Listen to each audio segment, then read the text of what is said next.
On Sunday, Northwestern went on the road again and just came up a little bit short. First road loss of the year at Michigan. Let's talk about it. You are Locked On Northwestern, your daily podcast on the Northwestern Wildcats, part of the Locked On Podcast Network, your team every day.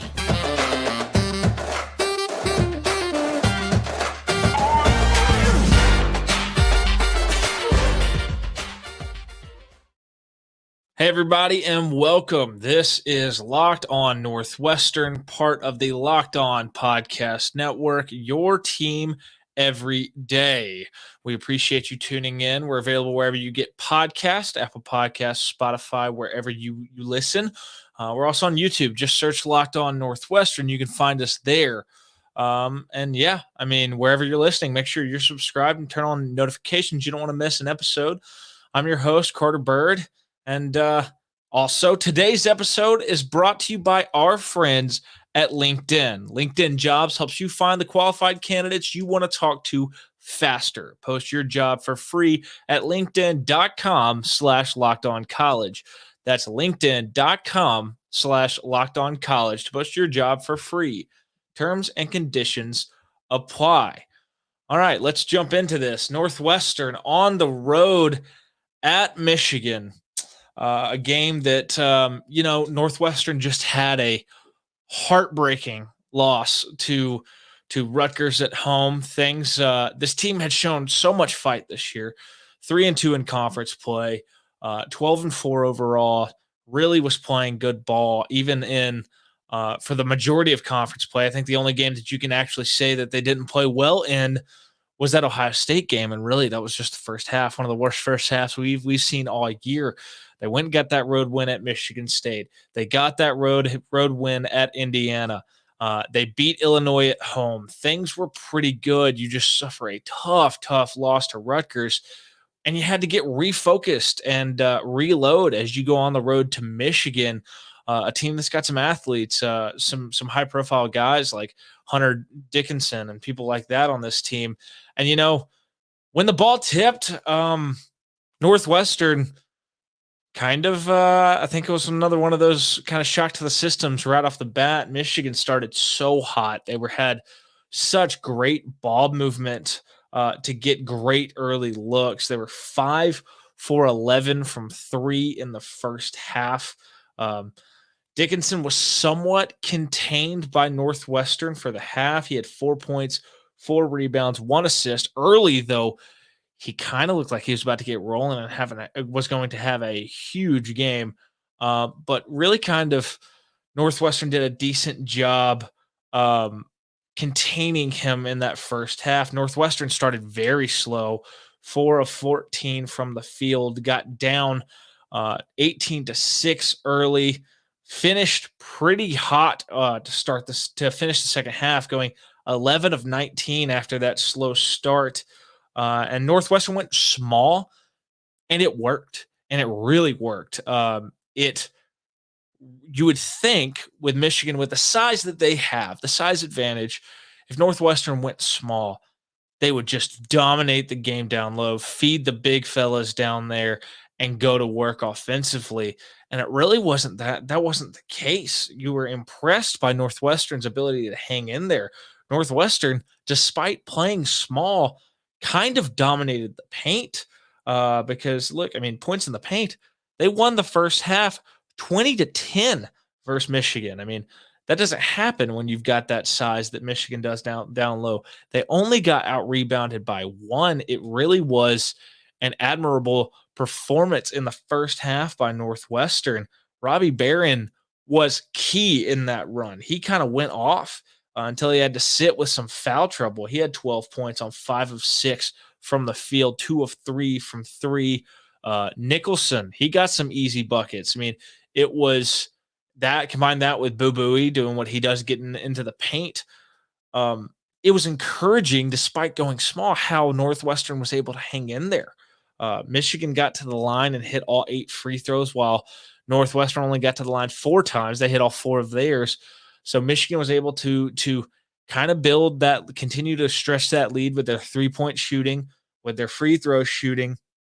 Um, but Northwestern started to close the gap because they shot so well there in the back half of the first half. They turned Michigan over 9 times, 5 of those coming on steals. Furious comeback effort by Northwestern allowed them to actually have a 39-37 lead at half. You had Julian Roper hit a couple big shots. You had Boo Booey turn it over 4 times to just 3 assists, which you don't love. Everybody else kind of protected the basketball well. Audi's there late in the first half, hit a couple threes to kind of come alive. And you're feeling pretty good because things were really bad at one point in that first half. Like vibes were not good. Michigan was moving the ball so well, getting so many open looks. Northwestern was struggling to get anything going offensively. And then they kind of flipped a switch there. Were impressive. I mean, at one point they were on like a 27-10 run, and there was a dominant stretch of Northwestern basketball there on the road when they were on the ropes there early, and they climbed back in the game and held a 39-37 lead. They had a 39-33 lead at one point, and then Michigan had a little 4-0 run to close it to just 2. That I think was big for them going to half. After it would have been demoralizing if Northwestern had been able to further stretch that 6-point lead to half with the way that Michigan played off the bat. But really, it was impressive the fight that Northwestern showed out the gate after they fell behind by so much. I was encouraged by that, and they held that lead, and you had to feel pretty good going into the second half. We're going to talk about that and the rest of the game here in a second. But first, let's talk about our friends at LinkedIn. Look, as a small business owner or hiring manager, you know that success in 2023 all depends on the team members you surround yourself with. That's why you have to check out LinkedIn Jobs. With LinkedIn Jobs, you can hire qualified candidates more efficiently by matching open roles with people who have the skills, values, and experiences to help you achieve your goals. LinkedIn Jobs helps you quickly attract qualified candidates to your open jobs with targeting tools. They go beyond resume data by using insights from your job post, company, and their 875 million member profiles to put your post in front of the most qualified candidates. Identify the most qualified candidates on LinkedIn Jobs and connect with them fast and for free. LinkedIn Jobs makes it easy to screen and rate applicants based on your job qualifications, all on one platform. It's why small businesses rate LinkedIn Jobs #1 in delivering quality hires versus leading competitors. LinkedIn Jobs helps you find the qualified candidates you want to talk to faster. Post your job for free at linkedin.com/lockedoncollege. That's linkedin.com/lockedoncollege to post your job for free. Terms and conditions apply. Also, thank you for making Locked On Northwestern your first listen every single day. Make sure you check out our brand new podcast, Locked On College Basketball. Everything you need to know about college basketball in one place. Plus, hear from big name experts, insiders, coaches, and players. Locked On College Basketball, available on YouTube and wherever you get podcasts. All right, let's talk about the second half, kind of how the rest of this game went, because really right off the bat, the thing that I noticed for Northwestern in the second half, you have that lead. You have to be feeling good about the way that you clawed back into the game when it was kind of teetering at one point on could this thing become kind of like the Ohio State game? You know what? You're feeling good. Well, you come out in the second half and you have dumb shots that just ruin several Northwestern possessions, a dumb turnover or two, and it allows Michigan to get going the other way, get some momentum, and they take the lead. Just a like horrific shooting night when you look at the whole night for Chase Audige, 3 of 14 from the field, 2 of 7 from 3. But his effort was there, and you had to love that. I mean, he had 4 rebounds, 3 assists, and 5 steals. I don't think he had any turnovers either. Um, and that's what a guy like that has to do. I know he is your leading scorer.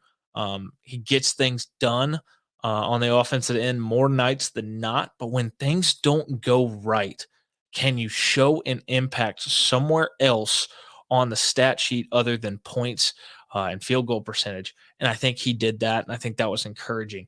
For Michigan, Jet Howard went off. He went crazy in this game. He was 4 of 6 from 3. It was kind of reminiscent of the other night against Rutgers. He had 7 assists as well with 0 turnovers. He was wildly efficient and at times unstoppable. I mean, really, Michigan, and it helped Michigan just be so deep, so hot from 3 in this game. They went 10 for 22 from 3 for the game for 45.5% from deep, while Northwestern was just 6 of 23. So what, 4 fewer made threes on 1 more shot for just 26.1% from deep. Michigan guards, they really just had a field day out there. They had, I think, 3 guys with 16 or more points of the guards that played in that game. Impressive performance by them with Buffkin, McDaniel, and Howard. It was kind of tough at times. Dickinson, maybe not the most dominant game with points. Maybe not the most efficient day we've seen from him. He's 4 of 8 from the field, which was solid. 0 for 1 from 3, 2 of 7 at the line. But where he made his mark in this game was 15 rebounds, as he was a handful on the glass. 11 of those came in the second half. Boo Booey for Northwestern kind of just gritted out a way to keep Northwestern in the game in certain stretches. He had 22 points on 8 of 18 from the field, 1 of 6 from 3, not great, but he made so many tough shots on drives, so many tough shots in the paint, so many tough shots at the rim, body flying everywhere, crashing to the floor. Just a really kind of gutsy performance, because there's stretches where the offense wasn't going well. Now, I will say, he still has some possessions, like bringing up the court, shooting a super deep 3 early in the shot clock. Move the ball, try to get a better look. There's some moments where he has possessions that just don't make sense. But for the most part in this game, I thought he was pretty invaluable with the way that he got in the paint, going 7 of 12 from 2. He needs to continue to do that, especially when he's not shooting well from 3, which he was not in this game. Robbie Barron was fantastic when he wasn't fouling people. He got in foul trouble all the time. I thought he could have fouled out once or twice in the game, but he had 16 points. He was huge when Chase Audy just having an off night. Matt Nicholson, he was good. He had a quiet 13 points. You need more on the glass out of him, though. He had just 5 boards, in a game where I guess his minutes were a little bit limited. He didn't play maybe as much as you would have expected against Dickinson. He played just 20 minutes in the game, but he's got to get more than 5 boards. He was 5 of 5 from the field. He was efficient there. He was okay. For him, he's not a good free throw shooter. He was 3 of 6 at the line. He opened the second half with 2 misses, but thanks to a Chase Audige offensive rebound, he got a second opportunity, knocked both down the second time. Look, Michigan just killed Northwestern on the glass, and that's the thing that you notice. The 2 guys who played the most down low for Northwestern in this game, Nicholson and Barron, combined for just 9 boards, while the 2 big men for Michigan had 23. On the whole for the night, Michigan in that second half especially out-rebounded Northwestern 26-15 with 9 offensive rebounds. That's what allowed Michigan so many good second chance opportunities. And look, Northwestern kind of hung in there. Some spurts of defense and some second half free throw shooting. They forced 9 more second half turnovers. They got to the line 20 times in the second half, hitting 14 of them. Michigan was much less efficient, I believe. I think they were 9 of 16 or something like that in the second half. But Michigan's 3-point shooting was just too much. They went 5 of 11 from 3 in the second half. So they went 5 of 11 in both halves, 17 of 31 in the second half, 54.8%. They were just so red hot shooting the ball. They hit some really difficult shots. But then the ball movement at times was phenomenal to get really great looks. And that's what allowed them to get the 85-78 win in this one. You had to be proud of Northwestern's effort, but man, you ran into a team that was really, really hot from three. They're really hot from the field in general, and they were a little too good down the stretch on the glass to allow you. You had some opportunities there late, just unable to get enough baskets to pull off the upset. It was tough, but I thought Northwestern showed great fight, and we will talk about that more here in a second. Some more kind of takeaways to this point in the season, things like that, things that this team needs to get better at. We'll talk about that here in a second. But first, let's talk about our friends at BetOnline. BetOnline is your number one source for sports betting info, stats, news, and analysis. Get the latest odds and trends for every professional and amateur league out there, from pro football to college bowl season to basketball. And really, look, I mean, any other sport out there. I know bowl season's over, but next bowl season, you can still get it. We've got it all at BetOnline. If you love sports podcasts, you can even find those at BetOnline as well. We're the fastest and easiest way to get your betting info. Head to the website today or use your mobile device to learn more. BetOnline, where the game starts. Also, thank you for making Locked On Northwestern your first listen today. For your second listen, check out our brand new podcast, Locked On College Basketball. Experts Isaac Shade and Andy Patton bring you everything you need to know on and off the court. Plus, hear from big name experts, coaches, and players throughout the college basketball landscape. Locked On College Basketball, available on YouTube and wherever you get your podcast. All right, let's dive into this kind of overall takeaways. I mean, this is such a tough loss. 2 losses in a row. Both you feel like you had chances to win the game. I think Michigan was a little more out of your control just because they were so hot shooting the basketball, but still down the stretch, you had some chances to close it up and maybe force some overtime. Just unable to get it done. There was an opportunity there late for combined with a boo-booey bucket the next possession, but Chase Audige bricks a 3 right into the hands of Robbie Barron, just unable to reel it in for an easy putback. And then Boo-Booey goes back down the court. If you get both of those, you cut it to 3 there late and you have a real chance. But you know what? I think Northwestern showed great fight. I thought it was great effort for the full 40 minutes until the clock hit 0. Those guys were out there fighting. You had 4 guys in double figures. Boo-Booey with 22 points, Robbie Barron with 16 points, Matt Nicholson 13 points, and Brooks Barnheiser with a pretty quiet 10 points as well. Just a really bad shooting night, off night for Ty Berry, Chase Audige, Julian Roper. They're 5-25 as a group, just not their night shooting the basketball. Northwestern did a good job getting to the line in the second half, got 20 free throw attempts, which was a lot better than just the 4 in the first half. But there were too many wasteful, dumb possessions with turnovers or dumb, low percentage shots.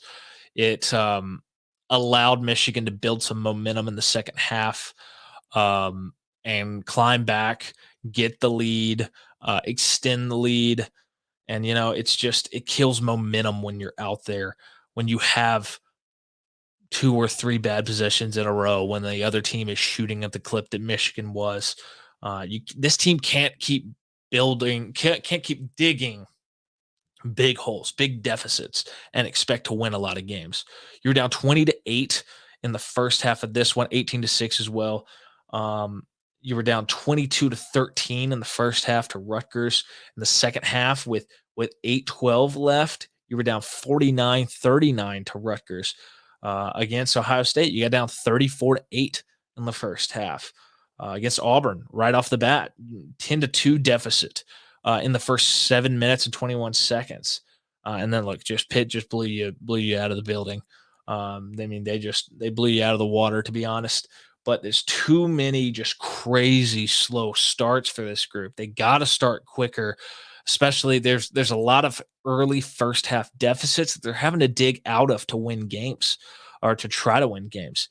And it's so tough when there's so many just tough hills to climb each time out there when you start that slow. But this team, they show tremendous fight. They kind of claw and scrap their way back into games more often than not. I think it's way too early to panic with this team. They're 3-3 in conference play, 12-5 overall. Two of your three conference losses are to the number 2 and number 3 teams in the Big Ten standings. One of your other losses, for that matter, is to the a top 4 team in the SEC in Auburn. This team has got to continue to believe because they're a good team, they're a good squad, and they play well together. And I think that they kind of shock people with how well they play. They shock some of these teams that I don't think are expecting much from them, and all of a sudden, some of these teams are in a dogfight for all 40 minutes. And I think if they continue to do that, they got a good chance of making the NCAA tournament, putting together a Big Ten season to be proud of, and being a difficult out for about everyone in this conference. Next up, they're at Iowa on Wednesday at 8 p.m. on the Big Ten Network. It'll be a tough test. Second road game in a row. Can this team bounce back and get a much, much needed win and get back in the positive, get above 500 in conference play before they head back home the game after that? I'm looking forward to it. I think that this team has a lot of fight. I think they got a lot to play for this year. I think that, look, I mean, they may not be a top 2 team in this league, but I think that they're capable of beating anybody on any given night. You just hope that you get a little better shooting performance out of Chase Audige, Ty Berry, Julian Roper. Kind of limit the bad possessions, start a little quicker, and we could be talking about a team that is every bit capable of going on a nice conference run. And I really believe that. I think that's going to do it for today's episode. We will be back tomorrow giving you a preview of the Northwestern Iowa game. Kind of want to get that one out a little bit earlier so you have a chance to digest it. Thank you for making Locked On Northwestern your first listen every day. We're available wherever you get podcasts, Apple Podcasts, Spotify, wherever you can find us. We're also on YouTube. Just search Locked On Northwestern. You can find us there. Wherever you're listening, make sure you're subscribed and you turn on notifications. You don't want to miss an episode. I'm your host, Carter Bird, and you can follow me on social media at CarterBird13. And I will see you all next time.